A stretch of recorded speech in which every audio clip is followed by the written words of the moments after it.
మరి సమయంలో క్లుప్త వర్తమానం దయచేసి బైబిల్స్ అందరూ కూడా తెరవండి. మత్తయి సువార్త 2వ అధ్యాయము, మత్తయి సువార్త 2వ అధ్యాయము 12వ వాక్యము చదువుకుందాం. తర్వాత హేరోదునొద్దకు వెళ్ళవద్దని స్వప్నమందు దేవుని చేత బోధింపబడిన వారై వారు మరి యొక్క మార్గమున తమ దేశమునకు తిరిగి వెళ్ళిరి. దేవుడి వాక్యముతో మనందరితో కూడా మాట్లాడిన గాక. ఈ సంఘటన మీ అందరూ కూడా తెలిసిందే. ఎప్పుడైతే జ్ఞానులు లోకరక్షకుడైన యేసు ప్రభువాన్ని దర్శించడానికి వచ్చి ఉన్నారో, ఎప్పుడైతే జ్ఞానులు లోకరక్షకుడైన యేసు ప్రభువాన్ని బంగారము, బోలము, సాంబ్రాణి చేత వాళ్ళు దేవునికి ఆరాధన చేసి ఉన్నారో, దానికంటే ముందు జరిగిన చరిత్ర ఈ యొక్క భాగం. వీళ్ళెవరైతే ఈ యొక్క తూర్పు దేశపు జ్ఞానులందరూ కూడా ఆ చుక్కను చూసి వాళ్ళని అనుసరిస్తున్న సమయంలో వాళ్ళు నేరుగా హేరోదు ఇంటికి వెళ్ళిపోయిన తర్వాత హేరోదు దగ్గరికి వెళ్ళి, అయ్యా యూదుల రాజు పుట్టాడట, యూదుల రాజు జన్మించాడట, లోకరక్షకుడు పుట్టాడట, రాజులకు రాజు పుట్టాడట విషయము హేరోదుకి తెలిసిన తర్వాత హేరోదు ఒక రకంగా చాలా కుళ్ళుకుపోయాడు. ఏంటి, నేను ఇక్కడ ఆల్రెడీ రాజుగా ఉన్నాను, నేను ఇక్కడ ఆల్రెడీ అధికారము చెలాయిస్తున్నాను, నేను ఇక్కడ ఆల్రెడీ చేయవలసినవన్నీ కూడా చేస్తున్నాను, మళ్ళీ నేను ఉన్నగానే ఈ రాజు ఎవడొచ్చాడని చెప్పి ఒక కుళ్ళుతో ఒక భయంకర మనస్తత్వంతో హేరోదు కలిగి ఉన్నాడు. ఇది బయటికి వ్యక్తపరచట్లేదు కానీ లోపల ఆ కుళ్ళిని దాచిపెట్టుకుంటూ ఉన్నాడు. ఎప్పుడైతే ఈ యొక్క జ్ఞానులు హేరోదు ఇంటిని విడిచిపెట్టి వెళ్ళిపోయిన తర్వాత హేరోదు ఒక కుట్రపూరితమైన పని పన్నుకున్నాడు. ఏంటంటే, ఎలాగన్నా జ్ఞానులు తిరిగి రప్పించి వాళ్ళు బ్రతుకులు నాశనం చేయడమో, లేకపోతే ఏదో రకంగా యూదుల రాజుని సంహరించడం అని చెప్పి ఎన్నో రకాలు పన్నుకుని ఉన్నాడు. అలాంటి సమయంలో జ్ఞానులు మళ్ళీ తిరిగి హేరోదు దగ్గరికి వెళ్ళకూడదు. జ్ఞానులు తిరిగి వెళ్తే మళ్ళీ ఆ రాజు మళ్ళీ తూర్పు దేశానికి తిరిగి పంపించడం చెప్పి ఉద్దేశంతో దేవుని యొక్క దూత జ్ఞానులకు స్వప్నమందు, అనగా కళ ద్వారా కావచ్చు, దర్శనముల ద్వారా కావచ్చు, మాట్లాడింది ఏంటంటే, బోధించింది ఏంటంటే, మీరు అటువైపు వెళ్ళొద్దు, మీరు తిరిగి అటువైపు వెళ్ళొద్దు, మీ దేశంలోకి మీరు తిరిగి వెళ్ళిపోండి, హేరోదు ఇంటి వైపు వెళ్ళకుండా మీ దేశానికి మీరు తిరిగి వెళ్ళిపోండి అని చెప్పి ఒక దర్శనము ద్వారా, ఒక కళ ద్వారా హేరోదు యొక్క విషయము వీళ్ళందరికీ కూడా ఒక కళ ద్వారా వచ్చి ఉన్నది. గమనించండి, ఇక్కడ మీ అందరికీ కూడా ఒక పదాన్ని తీసుకుని నా వాక్యమును కొనసాగిస్తాను. అదేంటంటే, దేవుని చేత వాళ్ళు ఏమై ఉన్నారట, వాళ్ళు బోధింపబడిన వారిగా. ఎలాగున్నారు? బోధింపబడిన వారుగా. దేవుని చేత వాళ్ళందరూ కూడా బోధించబడ్డారు. దేవుని చేత అంటే ఇక్కడ చెప్పింది దేవుని దూత కదని, అంటే గాబ్రియేలు దూత అని అంటే దాని అర్థం ఏంటంటే మెసెంజర్ ఆఫ్ గాడ్, అనగా క్రీస్తు ఏదైతే దేవుని యొక్క ఆలోచన, దేవుని యొక్క తలంపులు మానవాళికి వ్యక్తపరిచేది ఏదైతే ఉంటుందో, గాబ్రియేలు దేవదూతనే దేవుడు ఉపయోగించుకున్నాడు. ఇంకా గాబ్రియేలు దేవదూత కేవలం వర్తమానాలకే, ఆమె యుద్ధముకు పనిచేయదు, ఆ దూత ఎటువంటి విషయాలకి జోక్యము చేసుకోదు, స్వస్థతలు చేయదు. కేవలము భక్తులకు దేవుడి యొక్క ఉద్దేశములు, దేవుడి యొక్క బోధన కేవలము దేవుని యొక్క ప్రజలకు తెలియచేయడమే గాబ్రియేలు దేవదూత యొక్క పని. ఇక్కడ దేవుని చేత బోధింపబడిన మాట మనం అందరము కూడా గమనిస్తూ ఉండొచ్చు. గమనించండి, ప్రపంచంలో అనేక మంది ఫిలాసఫర్స్ ఉన్నారు, ప్రపంచంలో అనేక మంది కూడా జ్ఞానవంతులు ఉన్నారు, ప్రపంచంలో అనేక మంది కూడా బోధించేవారు ఉన్నారు. కొంతమంది చూడండి, వాళ్ళ బోధన విని అబ్బా చెవులు కోసుకోవాలనిపిస్తుందండి. గరికపాటి గారి యొక్క ప్రసంగాలు, ప్రవచనాలు వినో, లేకపోతే చాగంటి గారిది కావచ్చు, వీళ్ళందరూ వింటుంటే చాలామంది కూడా అసలు కనురెప్ప వెయ్యకుండా, వాళ్ళు అసలు ఏ తలంపులు పెట్టకుండా వాళ్ళు వస్తే కొన్ని వేల మంది వెళ్ళిపోతారు. ఎందుకంటే వాళ్ళు చెప్పే బాగుంటాయని, బోధనలు బాగుంటాయని చెప్పి చాలామంది కూడా వెళ్తూ ఉంటారు. గమనించండి, మనుషులు చెప్పే బోధనలు ఏవైతే ఉన్నాయో, మనుషులు చెప్పే బోధనలు ఏదైతే ఉన్నాయో వాళ్ళ జీవితాలకి ఎలా పనికొచ్చేలేదో నాకైతే తెలియదు. కానీ క్రీస్తు చెప్పిన బోధన ఏవైతే ఉన్నాయో, క్రీస్తు చెప్పిన ఉపమానాలు ఏవైతే ఉన్నాయో, ప్రభు నేర్పించిన పాఠములు ఏవైతే ఉన్నాయో ప్రపంచాన్నే మార్చేసింది. హల్లెలూయా. క్రీస్తు ఈ లోకానికి ఒక భిన్నమైన బోధ తీసుకొచ్చాడు. తీసుకొచ్చాడు? భిన్నమైన బోధ, అనగా థియలాజికల్గా దీన్ని రాడికల్ టీచింగ్ అంటూ ఉంటారు. యేసు ప్రభు యొక్క బోధన ఎంత విడ్డూరంగా ఉంటాయంటే, యేసు ప్రభు యొక్క మాటలు, యేసు ప్రభు యొక్క ప్రసంగాలు ఎంత విడ్డూరంగా ఉంటాయంటే, లోకం అంటాది ఏదన్నా జరిగితే ఆ వ్యక్తికి హాని చేసి అని చెప్పి లోకం అంటారు. కానీ యేసు ప్రభు ఈ లోకానికి వచ్చి బోధించింది ఏంటంటే, ఆ వ్యక్తి ఎవరైతే నీకు హాని చేశారో అదే వ్యక్తిని వెళ్ళి ప్రేమించు, అదే వ్యక్తిని వెళ్ళి కౌగిలించుకో, అదే వ్యక్తిని వెళ్ళి తీసుకొచ్చి మీ ఇంట్లో భోజనము పెట్టు అని చెప్పి యేసు ప్రభు యొక్క బోధనలు ఈ ప్రపంచంలో అనేక మంది కూడా ఆదర్శవంతంగా తయారై ఉన్నాయి. స్వామి వివేకానంద గారు చెప్పిన అద్భుతమైన మాట ఏంటంటే, teachings of Christ gives us a good way. అనగా క్రీస్తు బోధన ఏదైతే ఉంటుందో అద్భుతమైన మార్గాన్ని చూపిస్తుంది అని చెప్పి సాక్షాత్తు స్వామి వివేకానంద గారు పలికిన అద్భుతమైన మాట గమనించండి.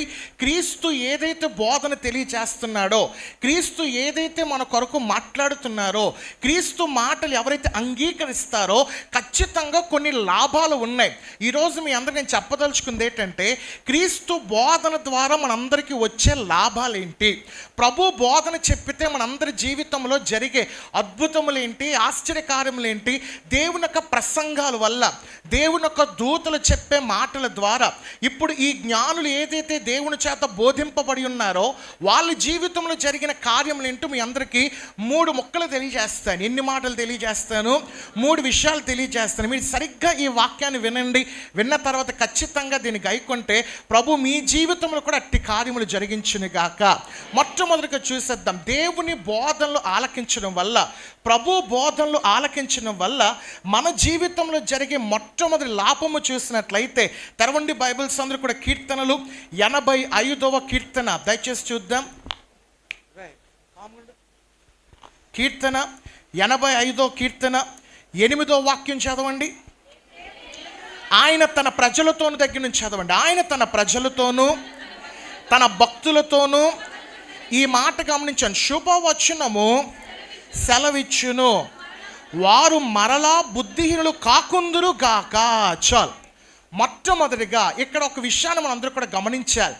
ఇక్కడ అద్భుతమైన కీర్తన కనబడుతున్నాయి. కీర్తన 85వ కీర్తన చూసినట్లయితే దేవుని జ్ఞానం మనకి కలిగజేసే లాభం ఏంటంటే బుద్ధిహీనత నుంచి మారుస్తుంది. ఏటి నుంచి మారుస్తుందట? బుద్ధిహీనత నుంచి జ్ఞానవంతులుగా చేస్తుంది. అనగా బుద్ధిహీనులు కాకుండా ఉంటారు. గమనించండి, ప్రపంచం మొత్తం కూడా బుద్ధిహీనులతోనే వెళ్ళిపోతున్నారు. నేను చేసిందే కరెక్టు, నేను అనుకుంటుందే కరెక్టు, నేను వెళ్తున్న మార్గమే కరెక్ట్ అని చెప్పి చాలామంది కూడా బుద్ధిహీనులుగా వెళ్ళిపోతుంటారు. బుద్ధిహీనత వల్ల వచ్చే భయంకరమైన ఒక రకమైన పరిస్థితులు ఏంటంటే, బుద్ధిహీనత అనేది పాపములోకి సులువుగా పట్టుకు వెళ్ళిపోతుంటారు. బుద్ధిహీనత అనేది పాపానికి ఒక ఇన్స్ట్రుమెంట్లో పనిచేస్తూ ఉంటారు. ఓషో అనేవాడు ప్రపంచంలో, భారతదేశంలో ఈ యొక్క ప్రపంచానికి మొత్తం కూడా ఒక రకమైన టీచింగ్స్ పరిచయం చేశాడు. ఏటా బోధన అంటే ఆ సెక్షువల్ బోధనలు కావచ్చు, శారీరక సంబంధమైన బోధనలు అలవాటు చేయడం మొదలు పెట్టారు. ఈ ఓషో అనేవాడు మాటలు విని అనేక మంది, దాదాపు 2000 సంవత్సరం, అనగా 2000 సంవత్సరం నుంచి ఈయన బోధనలు కొనసాగుతున్నప్పుడు కొన్ని వేల మంది యవనస్తులు ఈ ఓషో అనే ఒక మాటలు వినడం మొదలు పెట్టాడు. ఇంకా శారీరక కోరికలు తీర్చుకుంటున్నాడు, దేవుడు లేడు అని చెప్పి ఒక నాదం తీసుకుని వచ్చి ఇంకా మీరు ఏదన్నా చేయొచ్చు, ఎవడూ మిమ్మల్ని ఆపరు, ఎవరూ మిమ్మల్ని ఏమీ చేయలేరని చెప్పి ఒక అసహ్యమైన బుద్ధి ఆలోచన తీసుకొచ్చి బుద్ధిహీనులుగా తయారు చేయడం మొదలు పెట్టారు. ఎప్పుడైతే ఈ ఓషో టీచింగ్స్ ద్వారా వాళ్ళ జీవితాలు పాడైపోతున్నాయో, వాళ్ళ బ్రతుకులు నశించిపోతున్నాయో, వాళ్ళ జీవితాలన్నీ కూడా ఒక రకమైన బాటలోకి వెళ్ళిపోతున్నాయో, జనులందరికీ కూడా వాళ్ళ జీవితంలో నష్టం వచ్చింది, బుద్ధి వచ్చింది. అయ్యో, వీడి మాటలు అనవసరంగా విన్నామే, వీడి మాటలు అనవసరంగా లోబడ్డామే, ఇప్పుడు మా బ్రతుకులు మార్చేది ఎలా అని చెప్పి ఆలోచిస్తున్నప్పుడు బైబిల్ వాళ్ళందరికీ సమాధానంగా కనబడింది. హల్లెలూయా. బైబిల్ చదివిన వారు ప్రతి ఒక్కరు కూడా బుద్ధిహీనులుగా ఉండరు కానీ బుద్ధివంతులుగా ఉంటారు. బుద్ధివంతులుగా ఉండి వాళ్ళ జీవితాన్ని కొనసాగిస్తూ ఉంటారు. గమనించండి, ఈరోజు ఎవరైతే బుద్ధిహీనులుగా ఉన్నారో, నాకు తెలివి లేదండి, నాకు తెలివితేటలు లేదు, నా జీవితాన్ని నడిపించడానికి నాకు అసలు జ్ఞానము లేదు, నేను ముందుకు వెళ్ళడానికి నాకు జ్ఞానము లేదు అని చెప్పి ఎవరైతే అనుకుంటూ ఉన్నారో, ప్రభు మాటలు సెలవిస్తున్న అద్భుతమైన మాట ఏంటంటే, ఎవరైతే దేవుని యొక్క బోధనకు లోబడి ఉంటారో, దేవుని మాటలు ఎవరైతే ఆలకిస్తారో వాళ్ళు ఏమైపోతారట? బుద్ధివంతులుగా. ఎలాగవుతారు? జ్ఞానవంతులుగా తయారవుతూ ఉంటారు. ఈరోజు మీకు జ్ఞానం కావాలన్నా, ప్రభువునందు ఒక మంచి మార్గంలో నడవాలి అన్నా ఖచ్చితంగా మీరు అందరూ కూడా బుద్ధివంతులుగా, అనగా దేవుని యొక్క మాటలు అనుసరించాలి. ఇజ్రాయెల్ దేశం వాళ్ళందరూ కూడా ఎప్పుడైతే వాళ్ళు ఐగుప్తు దేశం నుంచి బయటకు వచ్చిన్నారో, బయటకు వచ్చిన తర్వాత కొన్ని విషయాలు, ఎందుకంటే దాదాపు 430 సంవత్సరాలు వాళ్ళు బానిసలుగా ఉన్నారు. ఆ సమయంలో ఐగుప్తు ఆచారాలకి చాలామంది కూడా అలవాటు పడిపోయారు. ఏదన్నా కొత్త వస్తువు కొన్నా, కొత్త వస్తువు వచ్చినా అది ఒక రకమైన పూజలు చేస్తూ ఉండేవారు. నైల్ నదికి పూజలు చేయడం కావచ్చు. ఇలాంటి పూజలు చేస్తున్న సందర్భంలో దేవుడు వాళ్ళ స్థితిగతులన్నీ కూడా గమనిస్తున్నాడు. ఏంటి వీళ్ళు అన్య స్థితిలోకి వచ్చేసారు, నేనేమోంచి వాళ్ళని రక్షిస్తే వాళ్ళకి అలవాటు పడిపోయిన మార్గంలోనే ఉంటున్నారని చెప్పి మోషే నియమించుకుని ఒక ధర్మశాస్త్రాన్ని సృష్టించాడు. ఆ ధర్మశాస్త్రంలో ఒక మాట సెలవిస్తుంది ఏంటంటే, మీరు నన్ను వెంబడించండి. ఎవరిని వెంబడించండి? నన్ను వెంబడించని చెప్పి, నన్ను వెంబడించిన వారు ఖచ్చితంగా బుద్ధిమంతులుగా ఉంటారు, నన్ను వెంబడించిన వాళ్ళు జ్ఞానోదయము కలిగి ఉంటారు, నన్ను వెంబడించిన వాళ్ళు ఖచ్చితంగా మీ జీవితాలు మారుతాయని చెప్పి దేవుడు మోషే ద్వారా ధర్మశాస్త్రం ద్వారా లిఖితము చేసుకుంటూ వచ్చి ఉన్నారు. ఈరోజు చాలామంది మీలో ఐగుప్తు దేశంలోనే బ్రతికిన వాళ్ళు చాలామంది ఉంటున్నారు.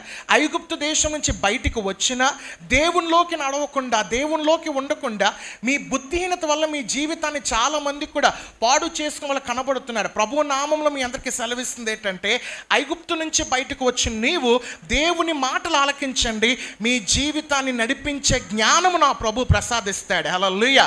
నేను ఎప్పుడైతే పరిచయం ప్రారంభించానో అందరి నుంచి వచ్చే ప్రశ్న ఏంటంటే, మీకు ఎవరండి ఇలాంటి సపోర్ట్ ఇస్తున్నారు, మీకు ఎవరండి జ్ఞానం చూపిస్తున్నారు, మీరు ఎలాగండి చేయగలుగుతున్నారు, ఇవన్నీ కూడా ఎలా నడిపించగలుగుతున్నారు, ఎలా ముందుకు వెళ్తున్నారు? ఒక రకంగా ఆఫీస్ని టేకప్ కావచ్చు, కుటుంబాలు చూసుకోవడం కావచ్చు, బైబిల్ కాలేజీలు కావచ్చు, తర్వాత ఇవన్నీ కూడా ఎలా చేసుకుంటూ వెళ్తున్నారు? నేను అంటాను, నేనైతే చెయ్యట్లే, నా వల్ల అయితే కాదు. శామ్ అనేవాడు కానీ నేను కానీ అలా బ్రతుకున్నట్లయితే నేను ఒక ముద్దు పప్పుని, ఏ పప్పుని చెప్పండి పర్లేదు, నేను చాలా ఇదిలాడుకుంటాను.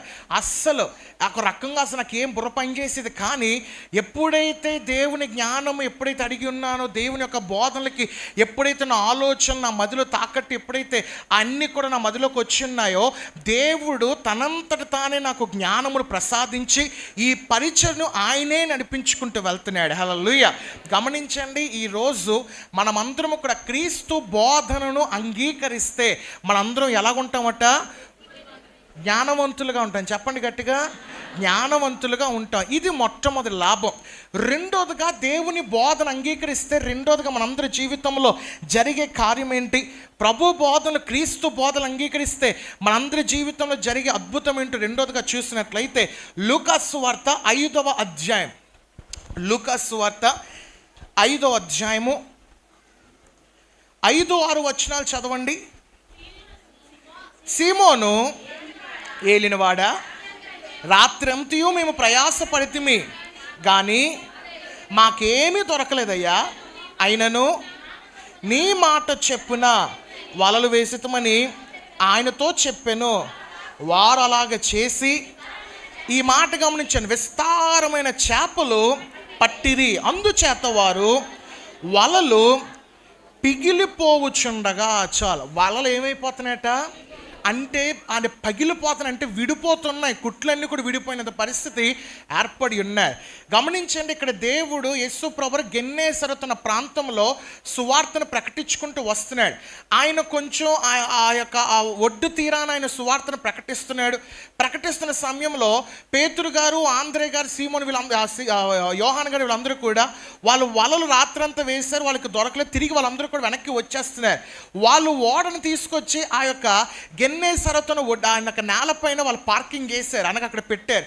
పెట్టిన తర్వాత యేసు ప్రభువు జనసమూహం ఎక్కువ ఉండడం వల్ల సీమోను పేతురుకి వెళ్ళి, అయ్యా ఒక్కసారి నీ ఓడ ఇస్తావేటి, దాని మీద ఎక్కి కొంతసేపు ప్రసంగం చెప్పేసి జనసమూహాన్ని పంపించేస్తానంటే ఆయన కూడా కాదనలేదు. సరే, ఆయన ప్రసంగం కదా అంటున్నాడు, ఏముందని చెప్పేసి, అయ్యా తీసుకోండి, మీరు ఓడను వాడుకోండి అన్నాడు.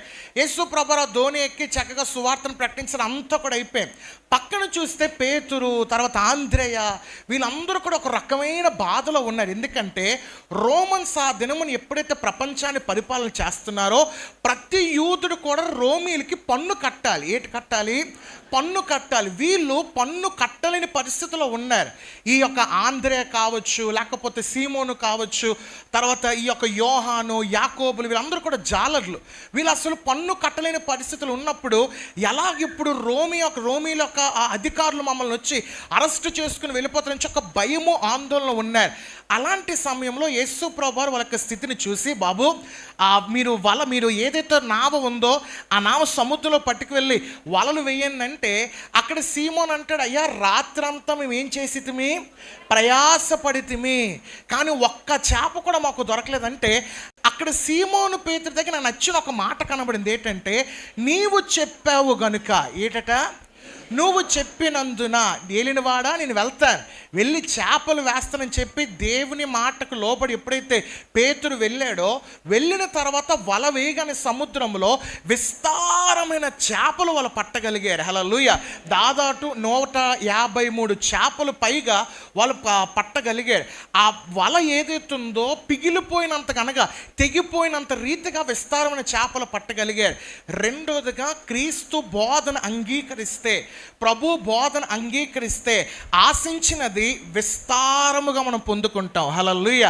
మనం ఏదైతే ఆశిస్తున్నామో, ప్రభునందు ఏదైతే కోరుచున్నామో అది విస్తారముగా ప్రభు కలుగు చేస్తాడు. ఇక్కడ ఒక మర్మాన్ని మీరు అందరూ కూడా గుర్తు పెట్టుకోవాలి. పేతురు జీవితంలో ఆ విస్తారమైన చేపలు ఎలా పట్టగలిగాడు, ఆ విస్తారమైన కార్యం ఎలా చూడగలిగాడు, ఆ గొప్ప కార్యం ఎలా చూడగలిగాడు అంటే, ఒకే ఒక మర్మము దాగి ఉన్నది. దేవుని మాట విన్నాడు. ఏం చేశాడు ఇక్కడ? దేవుడి మాట విని లోబడి వెళ్ళాడు కనుక చేపలు ఎలాగొచ్చాయి? విస్తారముగా వచ్చాయి. మాట లోపడకనే పిక్చర్లో ఉన్నాం, రాత్రంతా ప్రయాసపడ్డాం, రాత్రంతా కష్టపడ్డాం, ఒక్క చేప తోకే దొరకలేదు. ఇప్పుడు నువ్వేమంచి వెళ్ళిపోయి చేసేమంటున్నా అని చెప్పి మనకులాగా ఆయన ఎగెన్స్ట్ మాట్లాడాడు. ప్రభువా ఏలినవాడా, సరే నీవు చెప్పినది రాత్రంతా, ముందు కష్టం చెప్పేశాడు, రాత్రంతా కష్టపడ్డాం, ఒక్కడు కూడా రాలేదు, పెద్ద నువ్వు చెప్తున్నావు, నీ మాటకు మేము కాదనని చెప్పేసి దేవుని మాటకు లోబడి వెళ్ళినందున వాళ్ళకి విస్తారమైన చేపలు దొరికాయి. ఈరోజు ప్రభు నుంచి నువ్వు ఏది ఆశిస్తున్నావు నాకు తెలియదు, యేసై నుంచి ఎలాంటివి ఆశిస్తున్నావు నాకు తెలియదు, యేసై నుంచి నువ్వు ఎలాంటి కోరుతున్నావు నాకైతే తెలియదు, కానీ ఎలాంటివి ప్రభునందు ఆశిస్తున్నావు నాకే తెలియదు. కానీ ఎవరైతే ఆయన మాట విని లోబడి అనుసరిస్తారో మీకు విస్తారమైన దీవెన ప్రభు ఇచ్చేస్తాడు. హల్లెలూయా. మీరు చాలు అన్నంత రీతిగా వల ఏమైపోతుందట, పగిలిపోతుంది అంటే విడిపోతుంది. నాయన ఒరే లాగండ్రా, దోనట ఒక రకంగా పడిపోయిన పరిస్థితిలోకి వెళ్ళిపోతుంది. అంటే ఒకవైపు స్లైడ్ అయిపోతూ ఉన్నది, బరువు ఒకవైపు ఎక్కువైపోవడం వల్ల ఏమైపోతుంది, ఒకవైపే తూగుతూ ఉంటాయి. వీళ్ళు భయపడిపోతున్నారు. యోహాన్ని సహాయం అడిగారు, తర్వాత యాకోబుని అడిగారు, రండ్రా అసలు పైకి లేవలేకపోతుందని చెప్పి అనగానే మొత్తం ఓడ నిండా దోణి నిండా కూడా చేపలు ఉన్నాయి. విస్తారమైన ఆశీర్వాదం చూశారు. ఇవన్నీ మార్కెట్లోకి వెళ్ళి అమ్మేసి వచ్చిన డబ్బులతో రోమీలకి పన్ను కట్టేశారు. క్రీస్తుని వెంబడించడం మొదలుపెట్టారు. జ్ఞానము లేని వారు, జాలరులు, అసలు మాట్లాడము చేతకాని వారు క్రీస్తు బోధ విని అనుసరించిన వలన వాళ్ళు అపోస్తులుగా మారారు. అనేక మందిని వెలిగించే రీతిగా, అనేక మందికి వెలుగు చూపించే రీతిగా ప్రభు వాళ్ళు మార్చేశాడు. హల్లెలూయా. క్రీస్తు బోధన వింటే ఇన్ని ఆశీర్వాదాలు ఉన్నాయి. మనకేంటంటే వాక్యం అనేసరికి నిద్ర. ఏద్రా చెప్పండి, నిద్ర. వాక్యం అనేసరికి అంటే కొంతమంది చెప్తుకుని వెళ్ళిపోతారా, అలా కొంతమంది అడుగుతారు, ఏమ్మా మీ పాస్టర్ గారు వాక్యం చెప్తాడా అంటే, బాగానే చెప్తారంటే, అదేట పాస్టర్ గారు మీరు చెప్పిందండి మాకు పాయింట్లన్నీ బాగా అర్థం, ఈ పిల్లలేదేమో అనుకున్నాను. మీరు చెప్పిందని మాకు పాయింట్లు బాగా అర్థమవుతాయండి. కొంతమంది పాస్టర్ చెప్పింది అక్కడ ఆదికాండంలో తిరుగుతాడు, కొంతసేపు ప్రకటన గ్రంథంలోకి వచ్చేస్తున్నాడు, కొంతసేపు ప్రకటన నుంచి మత్తయి సువార్తకు వచ్చేస్తున్నాడు అండి, మత్తయి నుంచి మళ్ళీ ఇర్మియాకి వెళ్ళిపోతున్నాడు, మాకు అర్థం కావట్లేదని అన్నాడు. వాక్యం సరిగ్గా వింటే ఏమవుతుంది? అర్థం అవుతుంది. వాక్యం వినకపోతే ఏమవుతుంది? అర్థం అవ్వదు. ఎవరికి ఫస్ట్ ర్యాంక్ వస్తుందండి? విన్నోడికి వస్తుందా, రానోడికి వస్తుందా? మన భారతదేశంలో అయితే రానోడికి వస్తున్నాయి ఇప్పుడు అన్నీ కూడా. అదేంటో అర్థం కావట్లేదు. రానోడికి అన్ని ఫస్ట్ ర్యాంకులు వస్తున్నాయి, కష్టపడినోడికి ఫస్ట్ ర్యాంక్ రాదట. నేనేమో మన భారతదేశంలో ఒక ఎగ్జామ్ని ఎక్కువ నమ్ముకునేవారు, యూపీఎస్సి ఎగ్జామ్. ఏ ఎగ్జామ్ అది అంటే సివిల్ సర్వీస్ ఎగ్జామ్స్ ఉంటాయి. అదొక్కటే భారతదేశంలో నిక్కచ్చిగా ఉంటుంది, అసలు స్ట్రిక్ట్గా ఉంటుంది. ఎవ్వడు కూడా దాన్ని ఇది చేయలేడు, అది చేయలేడు అనుకునేవారు. చేసింది మహాతల్లి, మొత్తం అందరినీ స్కామ్ వేసిందట, మొత్తం అందరిని బొట్లు లాగేసిందట. చేసిన ఒక గర్వ పని వల్ల మొత్తం అందరికి దొరికిపోయింది. ఇంకా యూపీఎస్సి అంటే సివిల్ సర్వీస్ ఎగ్జామ్స్లో కూడా ఏం లేదు, నిజాయితీ లేదు. ఏం లేదు, నిజాయితీ లేదు. అప్పుడప్పుడు ఇలాంటివి చూస్తే అనిపిస్తుంది, ఎందుకురా కష్టపడ్డం, మనం కూడా మోసాలు చేసేద్దాంరా, మనం కూడా అనిపిస్తుంటుంది అప్పుడప్పుడు. మీ అందరికీ నాకు తెలుసు, మీ అపవాదిగాడు ఇలాంటి ప్రేరేపణలో పెడతాడు. ఎలాగుంటుందంటే, మన ముందు మనల్ని ఎవడైతే మోసం చేసాడో, మనకంట భక్తిహీనుడికి ఎవడైతే ఉన్నాడో, మనకన్నా దుర్మార్గ పనులు ఎవడైతే చేస్తాడో, ఆడు ఎదుగుతున్నప్పుడు ఇదేంటి వీడు మోసం చేసి డబ్బు సంపాదించిన విషయం నీకు తెలుసు. మనసులో అలాగకుండా నేను ఇంత కష్టపడ్డాను, ఇంత చేశాను, నా కుటుంబానికి నాకు వచ్చేది లేదు, ఆడు మోసాలు చేశాడు, అనేక మందిని కూలగొట్టేసాడు, ఆడి జీవితం అడుగు బాగుండదని చెప్పి అంటారు. గమనించండి, అలాంటి వాళ్ళు ఎక్కడ వాళ్ళ స్థితిలు అంటే పరిస్థితులు బట్టి వాళ్ళ జీవితం ఉంటుంది లేదు నాకే తెలియదు. కానీ నేను ఒకటి చెప్పగలను, ఒక దినము రాబోతుంది, వాళ్ళు చేసిన మోసపూరితమైన పనికి దేవుడి ముందు క్షమాపణ కూడా దినములు రాబోతున్నాయి. ఖచ్చితంగా ఆ దినం వచ్చినంత వరకు ప్రభు వేచి ఉంటాడు. అక్కడే కదా మరి ఆ హబక్కూకిన దేవుడికి పెద్ద గొడవ వచ్చేసింది. హబక్కూకు అంటాడు, ఏంటి మోసాలు చేస్తున్నారు, వ్యభిచారం చేస్తున్నారు, దొంగతనాలు చేస్తున్నారు, వాళ్ళ బతుకులు బాగున్నాయి, మా బతుకులు ఎలాగుందని చెప్పి కూర్చున్నాడు హబక్కూకు వచ్చి. ప్రశ్నల మీద ప్రశ్నలు, ప్రశ్నల మీద ప్రశ్నలు. దేవుడు బోధనిస్తుంటారే, అసలు నీకు ఎందుకు కాముగుండంటే, నువ్వు వాళ్ళకి ఏం చేయబోతున్నావు, మోసగాడికి ఏ తీర్పు ఉంటుంది, వ్యభిచారులకి ఎలాంటి తీర్పు ఇస్తాను చెప్పంటే, దేవుడు ఒకటే చెప్పే, నేను చెప్పను. ఏంటన్నాడు? చెప్పను. ఎలాగుంటుంది చెప్పండి హబక్కూకి? కాలిపోతుంటుందా? ఎలాగుంటుందా? కాలిపోతుంటుంది. అదేంటి చెప్పనంటే వెళ్ళిపోతండ్రి, ఎలాగన్నా చెప్పు, ఎలాగన్నా చెప్పంటే దేవుడు ఒక మాట అంటాడు, నేను చెప్పినా నువ్వు దాన్ని నమ్మవు అంటాడు. ఏంటంటాడట? నేను చెప్పినా నువ్వు దాన్ని నమ్మవు. అలాంటి కార్యములు దేవుడు చేస్తాడు. గమనించండి, మీరు న్యాయంగా మీరు వెళ్ళండి. ఎలాగెళ్ళండి? న్యాయంగా మీరు వెళ్ళండి, విస్తారమైన ఆశీర్వాదం మీరు యేసు నామములో పొందుకుంటారు. హల్లెలూయా. మొట్టమొదటిగా క్రీస్తు బోధన వల్ల వచ్చే లాభం ఏంటంటే బుద్ధిహీనులు కాకుండా ఉంటాం. రెండోదిగా ఆశించినది విస్తారముగా పొందుకుంటాం. మూడోదిగా క్రీస్తు యొక్క బోధన వల్ల వచ్చే లాభం, అదే లూకాసు సువార్త 19వ అధ్యాయం చివరి మాట ఇంకా ముగిస్తున్నాం. లూకాసు సువార్త 19వ అధ్యాయం 8వ వాక్యం చదవండి అందరూ గట్టిగా. జక్కయ్య నిలువబడి, ఇదిగో ప్రభువా, నా ఆస్తిలో సగము బీదలకు ఇచ్చేస్తున్నాను, అన్యాయముగా దేని నేను తీసుకుని అతనికి 4 వంతులు మరలా చెల్లించుతనని ప్రభుతో చెప్పెను. చాలు. ఇక్కడ పొట్టి జక్కయ్య కనబడుతున్నాడు. ఏ జక్కయ్య? పొట్టి జక్కయ్య. బహుశా మరుగుజ్జాడు అయ్యి ఉంటాడు. ఈ పొట్టి జక్కయ్య విషయాన్ని చూసినట్లయితే ఆయనకి యేసు ప్రభుని చూడని ఆశ. యేసు ప్రభు ఎరుకో పట్టణంకి వచ్చాడు. వచ్చిన తర్వాత కొంచెం ఇజ్రాయెల్ దేశం వాళ్ళందరూ కూడా హై పర్సనాలిటీస్ ఉంటాయి. నా పర్సనాలిటీ చూస్తే ఈడేట్రావు ఎంతోనాడు అంటాడు నన్ను. కానీ ఇజ్రాయెల్ దేశం వాళ్ళ పర్సనాలిటీలు చూస్తే వాళ్ళు ఇంకా ఒక రకంగా ఉంటారు. వీలైతే మా నాన్నగారు ఫోటో కూడా చూపిస్తే, మా నాన్నగారు ఇజ్రాయెల్ దేశంకి వెళ్ళినప్పుడు అక్కడ ఉన్న ఇజ్రాయెల్ వాళ్ళతో ఫోటో దిగారు. మా నాన్నగారు ఏనుగు మధ్యన, అలాగే ఏనుగుల మధ్యన ఒక పిట్టలా నించున్నారు, అలా చూస్తున్నారు. నాన్నగారు మీరు ఇందులో ఎక్కడున్నారంటే, అదిగోరా ఆ మూలందు నేనేరా, అలాగే చెయ్యెత్తాను కదా నేనే. అలా ఒక్కొక్కడు అంతేస్తున్నారు. వాళ్ళు ఒక్కొక్కరు అంత ఎత్తుకుంటారు. ఇప్పుడు యేసు ప్రభు కూడా బహుశా అంత ఎత్తుని ఉంటాడేమో. ఇప్పుడు యేసు ప్రభు చూద్దామంటే మనోడికి ఏం డిసడ్వాంటేజ్ ఉంది? ఇప్పుడు పొట్టుడు పాప అసలు కనబడట్లేదు. ఇంక ఏ చెట్టు ఎక్కిసాడు పరిగెట్టుకుని వెళ్ళి?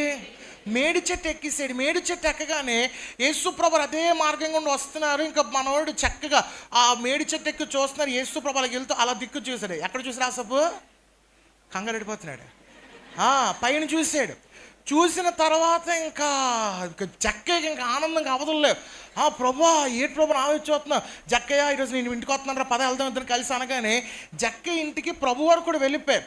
అందరూ కూడా తిట్టుకున్నారు, ఏట్రా పాపాత్ముడి ఇంటికి యేసు ప్రభు వారు వెళ్ళిపోయి నీకు తెలియదా ఏటి అని చెప్పి అనగానే, ఇక్కడ మీరు అందరూ కూడా ఆలోచించవలసిన విషయం అది కాదు. కానీ జక్కయ్య క్రీస్తు బోధన విన్న తర్వాత పూర్తిగా ప్రవర్తన మారిపోయింది. ఏం మారిపోయింది? ప్రవర్తన పూర్తిగా మారిపోయింది. ఒక దినమున బీదల దగ్గరికి వెళ్ళిపోయి అన్యాయంగా సొమ్ము లాక్కునేవాడు. బీదల దగ్గరికి వెళ్ళిపోయి అక్రమంగా సొమ్ము లాక్కునేవాడు. బీదల దగ్గరికి వెళ్ళిపోయి అన్యాయంగా కొట్టి మరి ప్రతి ఒక్క డబ్బులు లాక్కున్న వ్యక్తి ఎప్పుడైతే క్రీస్తు బోధన అంగీకరించిన తర్వాత తన ప్రవర్తనలో మార్పు వచ్చి ఎవరి దగ్గరైతే అన్యాయపు సొమ్ము తీసుకుని వాళ్ళకి 4 గింతలుగా చెల్లించేస్తానని చెప్పి ప్రవర్తనలో మార్పును ప్రభు తీసుకుని వచ్చేసాడు. హల్లెలూయా. గమనించండి, క్రీస్తుని అంగీకరిస్తే, ప్రభువుని అంగీకరిస్తే మన ప్రవర్తనలో పూర్తిగా మార్పు వచ్చేస్తుంది. ఏంటి మార్పు వస్తుంది? పూర్తిగా మార్పులు కలిగి ఉంటాం. మీరు వీలైతే సుమన్ టీవీ ఛానల్ ఒక ఇంటర్వ్యూ ఉంటే మైకిల్ బాబు అనేవాడు ఒక ఇంటర్వ్యూ చూడండి. ఆయన కడప ఫ్యాక్షనిస్ట్ అట. ఆ కడప ఫ్యాక్షనిస్ట్ ఆయన ఒక దినములో నాటు బాంబులు పట్టుకునేవాడు, ఈ దినమున బైబిల్ పట్టుకుని తిరుగుతున్నాడు. అందరూ కూడా ఆశ్చర్యపోయారు, ఏంటండి మీరు చంపుకుంటూ వెళ్ళిపోయేవారు కదా, మీరు ఎలా చేసేవారు కదంటే, ఆయనతో ఇంటర్వ్యూ చేస్తే ఫ్యాక్షనిస్ట్లో ఒక మైండ్ సెట్ ఎలాగుంటుందని చెప్పాడండి. గుండె గబులు వచ్చింది నాకంతా కూడా. మనం సినిమాల్లో చూసినట్టు కత్తి అట్టుకుని అని నరికేస్తే అది ఫ్యాక్షనిస్ట్ కాదట.